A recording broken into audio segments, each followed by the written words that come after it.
All right, hello. So my name is Jordan Robertson, and I will be presenting spina bifida. I chose spina bifida because it's a newborn disease, and it's a disease that happens while a child is still in the womb.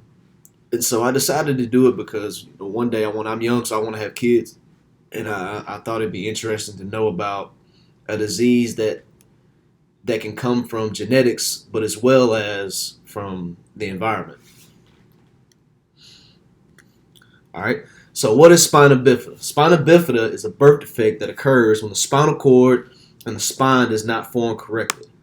It's under that umbrella term of neural tube defect. So, spina bifida is not really just one singular disease. It just really comes from the spine not forming correctly, not closing properly, and just not forming correctly. So, the neural tube is basically the structure that develops the spinal cord, the brain, and the tissues that help close these organs. So during pregnancy, the spinal cord usually closes by the 30th day after the child was conceived.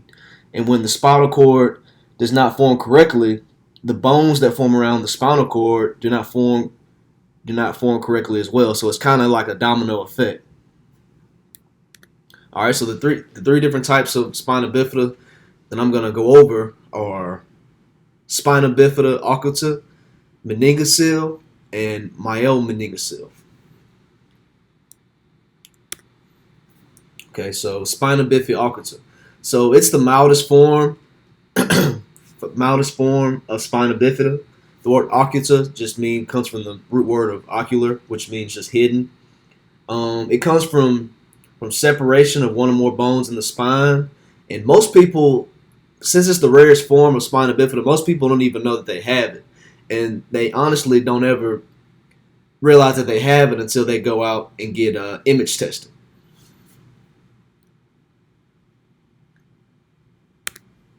All right, so meningocele. So with meningocele, this happens when the protective membranes around the spinal cord push through the opening of the vertebrae. So once you get that pushing through the vertebrae, it forms a sac that is filled with fluid. So the meningocele is never a good thing, but the good thing about meningocele is it doesn't actually form on the spine. It's just in that region. So it can be removed, and complications from walking and balancing are not affected as much. But it's the next step above spina bifida occulta, and it's very noticeable.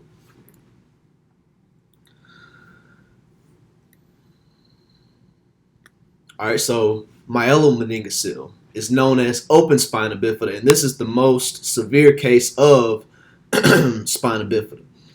This occurs on the lower and middle regions of the vertebrae, and it leaves the body susceptible to infection. So with my myelomeningocele, the vertebrae is the spinal cord and vertebrae region are open.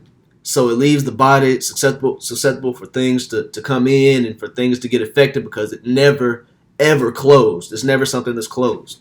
So yeah, it's pretty severe,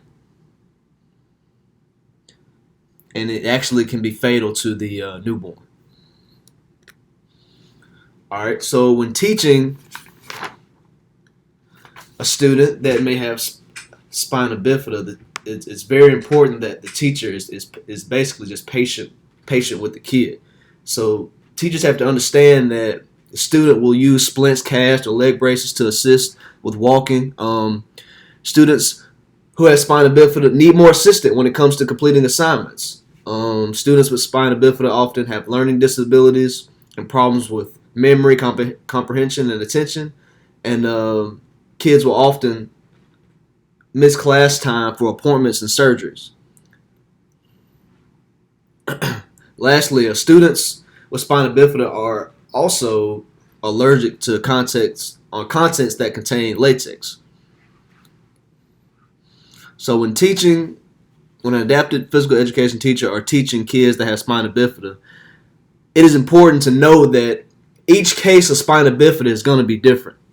And so you have to find out what students are capable of and what students are not capable of. So it's kind of on a person-to-person basis. So each kid will have their own struggles, but you'll be able to get through it. Just honestly, being fully aware of a student's condition will help you and that person strive for success. You'll have to make changes to your classroom to meet the needs of this student, and then the most importantly, with all that being said, it's important that all the appropriate accommodations are followed on this student's 504 or IEP plan. All right, so some sample activities that students with spina bifida can do are wheelchair junior sports, so basketball, tennis, canoeing. These are all sports that can be done in a wheelchair. Crawling through tunnels, crawling over a mat or pillow, pushing in a wheelchair for distance, and playing wheelbarrow. The most important thing to get out of this is you want to avoid students from any kind of jumping or landing activities. When a student has spina bifida, their leg muscles are weak, so it's important that you delegate that, and it's important that you take care of them in that regard. All right, so how common is spina bifida? It occurs in the early stages of pregnancy, so about the 30th day after conception. It affects between 1,500 and 2,000 babies a year, and doctors believe that it is a genetic and environmental disease, so there still is no exact cause for why spina bifida happens. All right, so prevention. The main thing that I saw when it comes for prevention of spina bifida is the consumption of folic acid, which can be taken in a supplement like this, or it can be taken in foods. When I was doing the research, it's important that women consume folic acid at least 1 to 2 months daily before conception of their child. And then some natural foods with folic acid are broccoli, spinach, egg yolks, and beans. And it's important to know that folic acid is not easily It's not easily ingested by the body. So supplementation is very key and is very important when trying to prevent spina bifida. So my teacher from college would always tell us that a common thing to remember is before you create, folate. So that's a little fun fact. All right, and I had a video which you can view when I posted to the discussion board, and those are my references. Thank you so much.